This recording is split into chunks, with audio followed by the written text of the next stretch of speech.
ಎಷ್ಟೋ ವರ್ಷಗಳ ಕನಸು ಫೈನಲಿ ಇವತ್ತು 4 ಕಥೆಗಳ ಒಂದು ಸಿನಿಮಾ ಫೈನಲಿ ಫಸ್ಟ್ ನೋಡಿ ಎಕ್ಸ್ಪೀರಿಯನ್ಸ್ ಹೇಗಾಯಿತು ವೈಬ್ಸಲ್ಲಿ ಮುಗಿತು ಖುಷಿ ಆಗ್ತದೆ. ಇಷ್ಟು ವರ್ಷದ ಶ್ರಮ 8 ವರ್ಷ ತೊಗೊಂತು ನನ್ನನ್ನು ನಾನು ತೆರೆ ಮೇಲೆ ಕಾಣ್ಕೊಳೋದಕ್ಕೆ. ಗತವೈಭವ ಪ್ರಾರಂಭ ಆಗಿ 4 ವರ್ಷ ಆಯಿತು. ಧ್ವನಿ ಸರ್ ಜೊತೆ ಸಿನಿಮಾ ಮಾಡಬೇಕು ಅಂತೇಳಿ ತೀರ್ಮಾನ ಮಾಡಿ ಅವ್ರ ಜೊತೆ ಪ್ರಯಾಣ ಶುರುವಾಗಿ 5 ವರ್ಷ ಆಯಿತು. ದೊಡ್ಡ ಪ್ರಯಾಣ ನಮ್ಮ ಜೀವನದಲ್ಲೂ ಶುಭ ಶುಕ್ರವಾರ ಬರಲಿ ಅನ್ನೋ ಕಾರಣಕ್ಕೋಸ್ಕರ ಕಷ್ಟಪಟ್ಟಿದ್ದು. ಇವತ್ತು ಶುಕ್ರವಾರ ಬಂದಿದೆ, ನಮ್ಮ ಲೈಫಲ್ಲೂ ಗುಡ್ ಫ್ರೈಡೇ ಬಂದಿದೆ. ನೋಡಿದಂಥ ಪ್ರತಿಯೊಬ್ಬರು ಹೇಳ್ತಾ ಇದ್ದಾರೆ ಎಷ್ಟೋ ವರ್ಷಗಳ ಎಕ್ಸ್ಪೀರಿಯನ್ಸ್ ಇದ್ದರೆ ಮಾತ್ರನೇ ಈ ಒಂದು ಕಥೆಯಲ್ಲಿ ಇರುವಾಗ ಆ್ಯಕ್ಟ್ ಮಾಡೋಕ್ಕೆ ಚಾನ್ಸ್ ಸಿಗುತ್ತೆ ಅಂತ. ಬಟ್ ಪ್ರೆಷರ್ ಆಗಿ ಕೂಡ ಎಲ್ಲೂ ಕೂಡ ಹೊಸಬ್ರು ಅಂತ ಯಾರಿಗೂ ಕೂಡ ಎಲ್ಲೂ ಉಳಿದಿಲ್ಲ ಅಂತ. ಸೊ ಎಷ್ಟು ಹಾರ್ಡ್ ವರ್ಕ್ ಇಂಪಾರ್ಟೆಂಟ್ ಆಯಿತು ಈ ಒಂದು ಕ್ಯಾರೆಕ್ಟರ್ನ ಮಾಡಬೇಕಾದ್ರೆ. ನಾನು ಯಾವಾಗಲೂ ಹೇಳ್ತಿದ್ದೆ, ನಾನು ಬೀದಿ ನಾಟಕ ಮಾಡಿದ್ದೀನಿ, ಡ್ರಾಮಾ ಮಾಡಿದ್ದೀನಿ, ಶಾರ್ಟ್ ಸಿನಿಮಾಗಳು, ಮ್ಯೂಸಿಕ್ ವಿಡಿಯೋಗಳು, 3-4 ಆ್ಯಕ್ಟಿಂಗ್ ಇನ್ಸ್ಟಿಟ್ಯೂಟ್ಗಳು, ಅಭಿನಯ ಶಾಲೆಗಳು, ಆ್ಯಕ್ಟಿಂಗ್ ವರ್ಕ್ಶಾಪ್ಸ್ ಅಂತ ಹೇಳ್ತಾ ಇದ್ದೆ. ಸುಮ್ಮನೆ ಮಾತು ಹೇಳ್ತಿರ್ಲಿಲ್ಲ. ತೆರೆ ಮೇಲೆ ಎಲ್ಲ ಕಾಣುತ್ತೆ ಅಂತ ನನಗೆ ಗೊತ್ತಿತ್ತು. ಕಾಣ್ತಾ ಇದೆ ಅಷ್ಟೇ. ನಿಮ್ಮ ಅಪ್ಪ ಅಮ್ಮ ನೋಡಿ ಅಪ್ಪ ಅಮ್ಮ ನೋಡಿ ಅಮ್ಮ ಬಂದಿದ್ದಾರೆ ನೋಡೋಕ್ಕೆ, ಅವ್ರ ಜೊತೆ ಮಾತಾಡೋಕ್ಕಾಗಿಲ್ಲ. ತಂದೆಯವ್ರು ನೋಡಿದಾರೆ ನನಗೆ ಗೊತ್ತಿಲ್ಲ. ಬಟ್ ನಾನು ಅವ್ರ ಮನವಿ ಮಾಡ್ಕೊಂಡಿದ್ದೆ ನೋಡಿ ಅಂತ. ಗೊತ್ತಿಲ್ಲ, ನೋಡಿದ್ದಾರೆ. ತುಂಬಾ ಖುಷಿ ಅನಿಸ್ತು. ಎಷ್ಟು ವರ್ಷಗಳಿಂದ ನಾನು ಮೊದಲನೇ ದಿನ ಬಂದು ಸಿನಿಮಾನ ಥಿಯೇಟ್ರಲ್ಲಿ ಜನಗಳ ಮಧ್ಯೆನೇ ನೋಡೋಕೆ ಇಷ್ಟಪಡುವಂಥವಳು.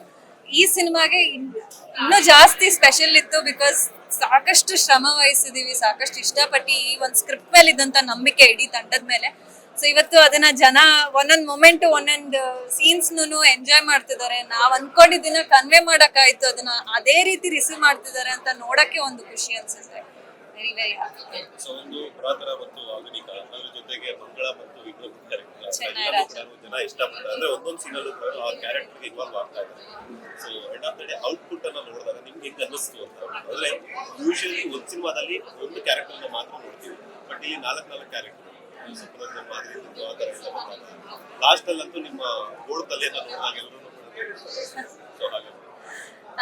ಇಷ್ಟು ವಿಭಿನ್ನವಾಗಿ ಕಾಣಿಸಿರೋದು ಮೊದಲನೇ ಬಾರಿಗೆ ಸಿನಿಮಾದಲ್ಲಿ. ಅಂಡ್ ಎಲ್ಲವೂ ಒಂದು ಅಷ್ಟು ಡಿಫ್ರೆಂಟ್ ಆಗಿ ಕಾಣಿಸ್ತಾ ಇದೆ, ಅಷ್ಟು ವೈಭವವಾಗಿ ಅನಿಸ್ತಾ ಇದೆ ತೆರೆ ಮೇಲೆ. ಸೊ ಖುಷಿ ಅನ್ಸುತ್ತೆ. ಅಂಡ್ ನೀವ್ ಹೇಳ್ದಂಗೆ ಇವಾಗ ಎಲ್ಲರೂ ಕ್ಯಾರೆಕ್ಟರ್ಗಳ ಹೆಸರು, ಒಂದು ಕ್ಯಾರೆಕ್ಟರ್ ಅಲ್ಲ ಎಷ್ಟೊಂದು ಕ್ಯಾರೆಕ್ಟರ್ಗಳ ಹೆಸರಿಂದ ನಮ್ಮನ್ನ ಗುರುತಿಸ್ತಿದ್ದಾರೆ. ಸೊ ಅದು ಐ ಥಿಂಕ್ ಆಸ್ ಆಕ್ಟರ್ಸ್ ನಾವು ನಮ್ಮ ಕೆಲಸ ನಾವು ಚೆನ್ನಾಗಿ ಮಾಡಿದೀವಿ ಅಂತ ಅನ್ಸುತ್ತೆ.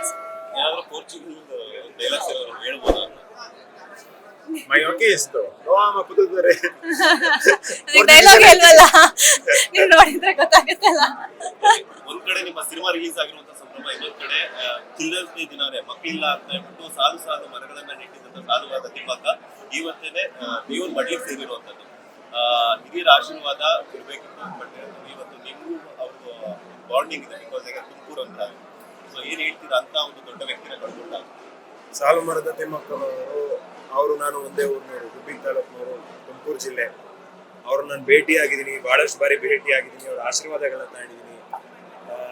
ಸಾಕಷ್ಟು ಸಮಾಜಮುಖಿ ಕೆಲಸಗಳನ್ನ ನಾವು ಮಾಡಬೇಕಾದ್ರೆ ಅವ್ರು ಪ್ರೋತ್ಸಾಹ ಮಾಡ್ತಾ ಇದ್ರು.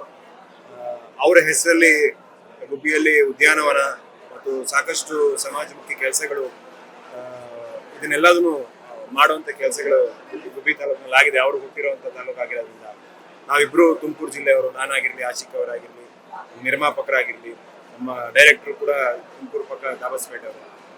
ಸೊ ಅವರ ಅಗಲಿಕೆ ತುಮಕೂರಿಗಂತ ಅಷ್ಟೇ ಅಲ್ಲ, ಇಡೀ ಕರ್ನಾಟಕ ರಾಜ್ಯಕ್ಕೂ ಕೂಡ ಒಂದು ವಿಷಾದನೆ. ಆದರೆ ಅವರಿಂದ ಏನು ವಿಚಾರ ನಾವು ತಿಳ್ಕೊಬೋದು ಅನ್ನೋದು ಬಹಳ ಮುಖ್ಯ ಆಗುತ್ತೆ.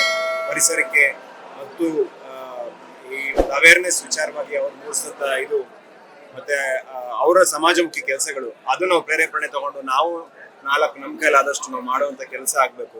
ಅವರ ಆತ್ಮಕ್ಕೆ ಭಗವಂತ ಚಿರಶಾಂತಿಯನ್ನು ಕೊಡ್ಲಿ ಅಂತ ನಾನು ಆಶಿಸ್ತೀನಿ.